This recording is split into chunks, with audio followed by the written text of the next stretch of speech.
نبدأ بسم الله في حاجة العيد. هبدأ معاكم ببسكوت النشادر. شايفين بقى جماله وشكله، يعني البسكوت بتاع زمان بتاع الأصلي اللي كانوا بنعمله بكميات في الأفراح وفي المناسبات وفي الأعياد. أحلى بسكوت نشادر ممكن تاكلوه، الحمد لله، يعني ربنا يعلم إن أنا معروفة بيه. هقول لكم على البسكوت بتاع زمان وبتاع الفلاحين بتاع الأفراح، وكمان البسكوت كمان بتاع المحلات كمان أنا عاملاه لكم. يلا نبدأ بسرعة، مش هطول عليكم. أنا عاملة هنا كمية كبيرة، هقول لكم على كمية 3 كيلو كمان مقادير الكيلو.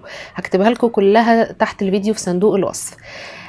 معايا بقى هنا نص كيلو سمنة، ونص كيلو سمنة بالظبط بيساوي كوبايتين ونص. كوباية 200 جرام، اللي هي كوباية الشاي، مج الشاي الشفاف الفرنساوي اللي في البيوت ده. تمام. نزلت بكوباية نزلت اسفه بنص كيلو السمنه عشان انا هعمل 3 كيلو دقيق. ينفع سمنه على زيت بس كله ينفع. نزلت كمان بحوالي كيلو سكر بودرة او اقل نص، يعني لو انتوا بتحبوا الحاجة محلية كويس حطوا الكيلو كامل، بتحبوها وسط شيلوا نص كوباية بس منه. تمام. هضرب السمنة مع السكر، وطبعا طبعا طبعا تقدروا تعملوه بايديكوا او بمضرب بيض او حتى بايديكوا. وترتيب المكونات هنا سواء نضرب السمنة مع السكر او كله على بعضه او البيض مع السكر، في ناس بتحب تعمل كده وناس بتحب تعمل كده، كلها شكليات ومش هتفرق. يعني انا بقول لكم امتى الترتيب يفرق وامتى ما يفرقش، هنا مش هيفرق، بس انا يعني هي راحه نفسيه. حطيت السمنه مع السكر ونزلت بالبيض اللي هو كان 15 بيضه. تمام. سبتهم يتضربوا شويه، ومعايا هنا نص لتر من اللبن، اللي هو نص لتر من اللبن يساوي ايه؟ يساوي برضو كوبايتين لبن من نفس الكوبايه، وحدوا دايما الكوبايه. هحط عليهم معلقه كبيره، اسفه 3 معالق بقى لان دول 3 كيلو، 3 معالق كبار ممسوحين من معالق الاكل، بس 3 كبار ممسوحين معالق من النشادر متدوبين، واللبن ده دافي. ما يعادل بالظبط 30 جرام، المعلقه كان وزنها 10 جرام.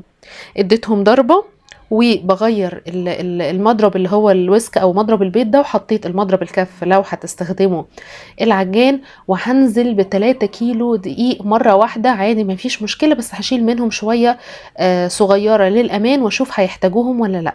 3 كيلو دقيق دول انا حاطه عليهم ظرف بيكنج باودر، وزن الظرف حوالي 16 جرام، يعني كانت عملوا معلقه شويه كبيره مليانه. تمام. برضو بعت لكم ان انا هكتب لكم كل حاجه بالكوبايه وبالجرام، ما تشغلوش بالكم خالص. مقادير الكيلو ومقادير ال3 كيلو. نزلت بالدقيق وهشغل العجان كده على سرعه هاديه مثلا، مش سرعه كبيره، ولحد ما الدقيق ده كله يختفي. انا بحط اهو باقي كميه الدقيق. عايزه اقول لكم عجينه البسكوت ما تتعجنش كتير لانه هينشف عشان ما يعملش عرق ويبقى ناشف. لو هنستخدم عجان يبقى نستخدم في مرحلة تقليب الدقيق مع باقي المكونات، نستخدم سرعة يعني تكون وسط لهادية كده. شوفوا الدقيق اهو اختفى وكل حاجة امتزجت. انا خلاص كده هقفل وابص على العجينة محتاجة كوباية الدقيق اللي فاضلة ولا لا. شايفين لو تلاحظوا شغال بالراحة مش بزيادة، عشان انا مش عايزاه يتعجن جامد عشان ما ينشفش ويعمل لي عرق. خلاص. ادي ببص على العجين، لا بتلزق حاجة بسيطة، فهحط الكوباية اللي فاضلة اللي انا كنت شايلاها، وثواني كده وهتبقى العجينة خلصت. اهو حطيتهم كلهم.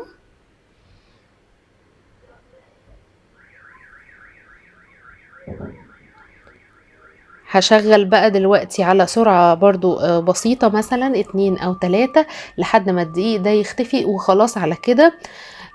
بس كده انا طفيت. يعني انا كان ممكن ان انا اسيبه في العجين لحد ما يلم لي العجين كلها والطبق ينضف، بس انا مش محتاجه كده، هو خلاص كده اتعجن وزي الفل. يا دوب لما بايدي شايفين العجينه، وشايفين بقى عامله زي الملبن، مع ان كميه السمنه فيها مش كتيره. انا عايزه اقول لكم البسكوت ده انا بسميه بسكوت الكميات، بيرمي كميه كبيره جدا. كمان البسكوته مليانه كده ومحمله، لو كمان القمع عندكم اصغر من بتاعي هتطلع اصغر، فبالتالي هيديكوا كمية اكبر واكبر. البسكوت ده دايما كان بيتعمل زمان، وبالذات في الارياف وفي بتاع الافراح معروف يعني. خلاص. ادي البسكوت بتاعنا اهو. هسيبه بقى يريح حوالي 10 دقايق كده، اغطيه بس ببلاستيك عشان الوش ما يعملش قشرة، لحد ما نجهز الصواني والسيجان بتاعتنا. الصواني لازم تدهن. البسكوت ده زي ما قلت لكم كميه الدهون فيه مش كتيره، هو بيعتمد على البيض. الكيلو واخد 5 بيضات، ف لازم ندهن كويس قوي الصاجات بتاعتنا. رغم ان الصاج ده مجلفن بس انا برضو دهناه.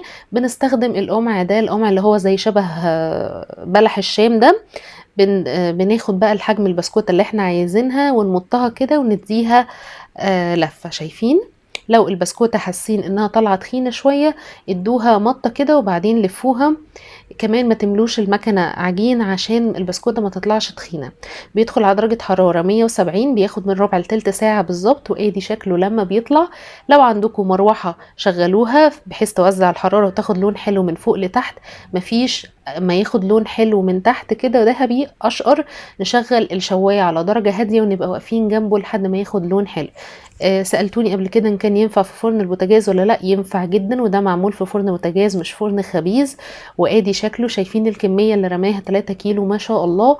هو زي ما قلت لكم بيعتمد على نسبة الدهون بتاعته مش كتيرة. بقول لكم نص كيلو سمنة على 3 كيلو دقيق، بس هو بياخد بيض كتير. في ناس كمان بتحط اكتر من 5 بيضات بس بيبقى يعني منفوش زيادة عن اللزوم. انا شايفه كده تمام ومثالي وحلو جدا. زي عايزه اقول لكم ان هو متماسك جدا، مثالي مثالي للشاي. الشاي والسقسقه والتسقيه بقى حلو جدا، ماسك نفسه. شايفين شكله والتسويه بتاعته حاجه كده ما شاء الله.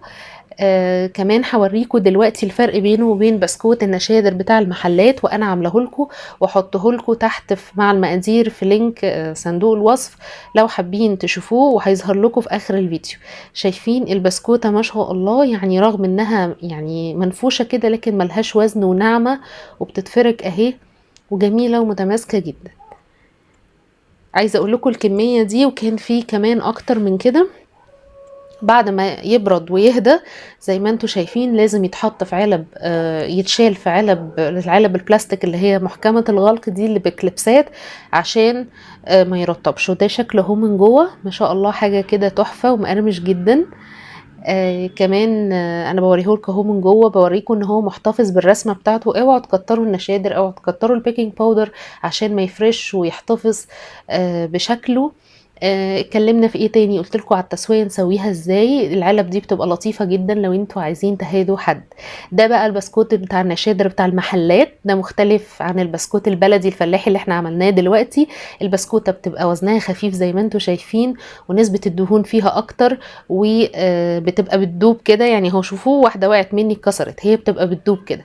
فاللي بيحب ده يجربه واللي بيحب ده يجربه. انا ارضيت جميع الاذواق وعملت لكم ده وعملت لكم ده، والاتنين حقيقي احلى من بعض. جربوا الاتنين وهبقى سعيدة جدا لو قلتولي عملتوا ايه، وشوف تطبيقاتكم على الصفحة عندي على الفيسبوك. هبقى سعيدة جدا. جربوه هتدعولي وهيعجبكم جدا جدا. زي ما قلت لكم لو القمع عندكم اصغر من كده هيديكوا كمية اكبر واكبر. يلا اتمنى يكون الفيديو عجبكم. ما تنسوش لو الفيديو عجبكم والوصفة عجبتكم تدعموا الفيديو بلايك كتير عشان يترفع وتشوفوه. ده زي ما بقول لكم البسكوت اللي هو بتاع اللي بتشوفوه في المحلات اللي هو بيبقى بيدوب وبيتكسر ده، انا عامله لكم الاتنين والاتنين فعلا احلى من بعض. وبوريكم دي العلب لو حابين يعني تشيلوه او توزعوا منه او حتى تبيعوا منه، هيبقى جميل جدا. جربوه على ضمانتي وهتدعولي.